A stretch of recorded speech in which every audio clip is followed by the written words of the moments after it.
Hello. I'm going to read to you um, the lesson about how we functioned during the American Revolution. So, in this lesson, you will learn about what happened during the American Revolutionary War with Britain. You will also learn about the significance of the war for the rest of the world. You will learn about the difficulties of the colonists during the war and the role played by diplomacy. When you have finished the lesson, you should be able to explain the course of the war and how the colonial armies overcame extreme difficulties.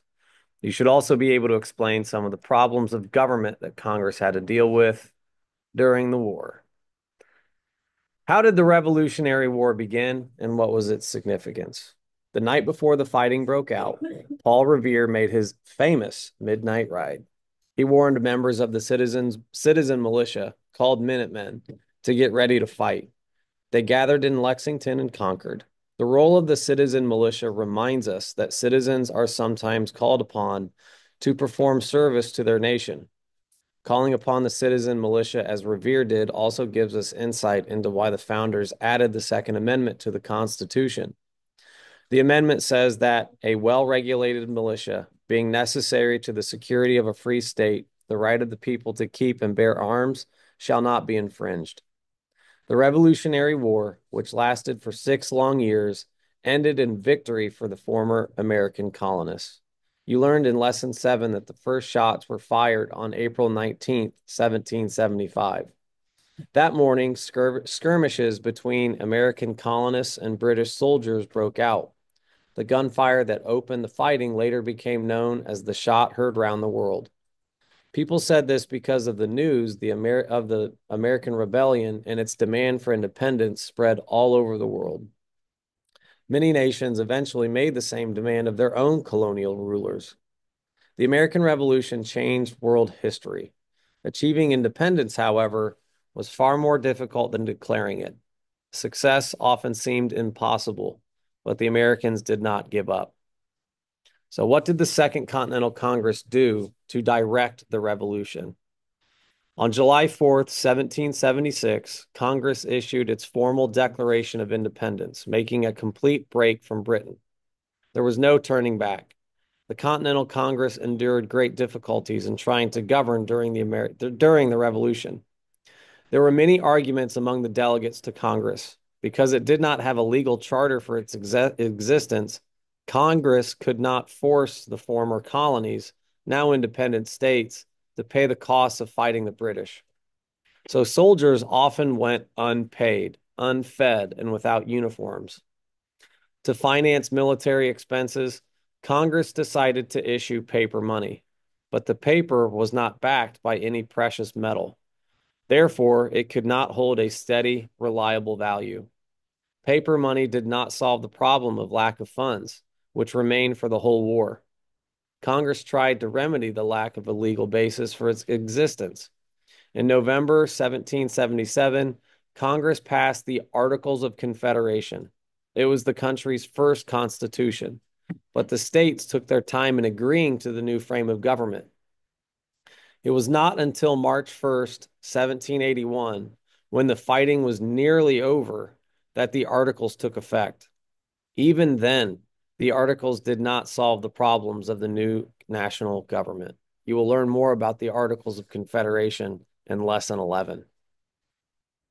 How successful were the Americans at the beginning of the Revolutionary War? At the beginning of the war, the Americans were not successful. They invaded Canada in the Quebec campaign of 1776, but failed. Then in August 1776, in the Battle of Long Island near New York City, the British defeated George Washington, but he managed to save most of his troops from capture. This occurred only 2 months after independence was declared. The military situation was bleak. Washington understood how grave matters were. He tried to rally the former colonists, about a third of whom were against independence and another third were neutral to the cause of fighting for independence, by making daring raids on British positions. Near the end of December, he crossed the ice-choked Delaware River and won small battles at Trenton and Princeton, New Jersey. But prospects for the American cause were poor. The troops needed food, their pay, and equipment. In 1777, Washington lost encounters with the British in Pennsylvania at Germantown and Brandywine Creek. In the same year, the British tried to strangle the revolution by cutting the colonies in two. They took control of the Hudson River, which ran through New York, but the British failed. Instead, the Americans scored a victory in the Battle of Saratoga. Arms and supplies secretly sent by the French government through a private arms merchant arrived in time to help the Americans. This may have been the revolution's most important campaign. The British plan had been defeated. What happened at Valley Forge, Pennsylvania during the winter of 1777 and 78?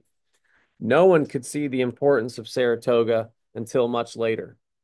In the meantime, conditions for the American army became desperate.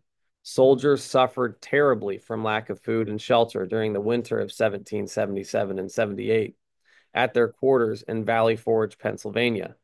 But American spirits did not give out.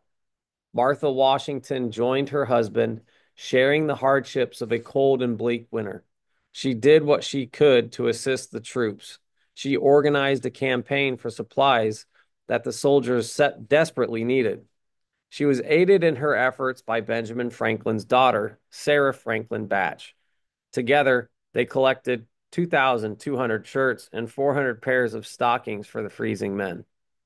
During the winter in Valley Forge, Baron von Steuben, a German volunteer, gave important assistance by training the cold, ragged, half-starved soldiers.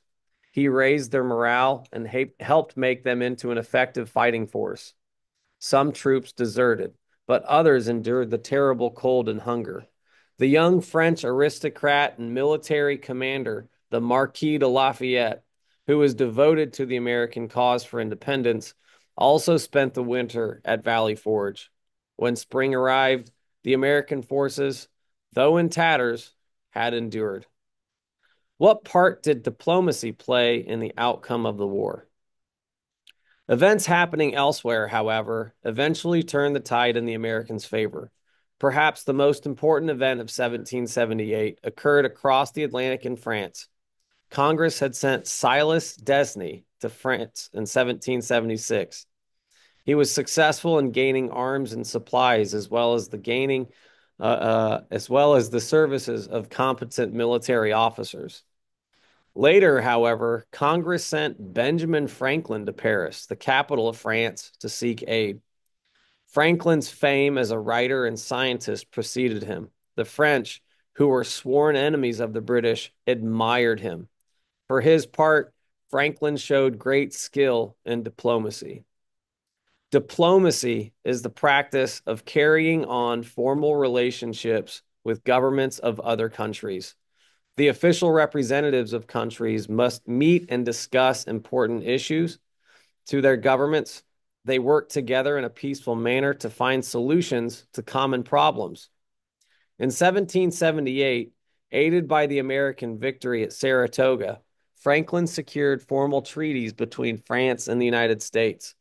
The new alliance ensured the assistance of the French army and navy.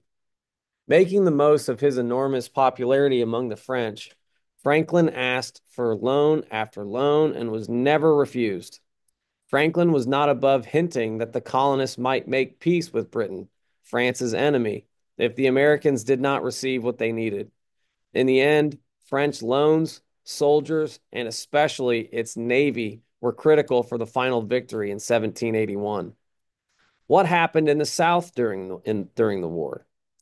Little fighting took place in the Middle Atlantic region after Saratoga. In 1778-79, fighting shifted to the western frontier area, now Indiana, and to the south. Military campaigns took place in North and South Carolina and in Georgia, where Savannah fell to the British. In South Carolina, Charleston had resisted two British attacks, but in 1780 it too fell to the British. Things were not going well with the American army in other parts of the former colonies. In 1780, the Americans had to endure the treason, the betrayal of one's country, of General Benedict Arnold, when he defected to the British. Complaints about the inefficient government of Congress were voiced. Congress did not have the authority to raise money for the war from taxes. The government could only beg for funds from the states, but received little. Conditions regarding food, clothing, and pay were so poor that in January 1781, the soldiers could stand it no longer and they rebelled. In the South, where most of the fighting was now taking place, there were great hardships. One example is that of Eliza Lucas Pinckney. She was a plantation owner famous for growing new crops to avoid dependence on cotton. When war broke out, Pinckney decided not to follow her economic interests. Believing in the idea of political liberty, she supported the revolution, but she paid dearly for her views. The British took over her mansion, burned her crops, and killed her farm animals. By the end of the war, she was economically ruined. How did the Revolutionary War turn in the Americans' favor and come to an end? By the early 1780s, military matters in the South turned for the better. In 1780, American forces had defeated the British at Kings Mountain, South Carolina. In the following year, American commanders forced the British Army under Lord Cornwallis to leave the Carolinas and retreat to Virginia. Cornwallis soon found his enemies trapped on the Yorktown Peninsula. When the French Navy blocking the way, the British were unable to retreat by water. Lafayette led American troops in containing the British on land. To the north, combined American-French forces marched south from New York to Virginia. On October 17th through the 19th in 1781, seeing that their position was hopeless, the British forces under Lord Cornwallis finally surrendered at Yorktown. The fighting was over. 2 years later, in 1783, a formal peace treaty known as the Treaty of Paris was signed. A treaty is an official agreement between two or more countries. American independence was finally and formally recognized.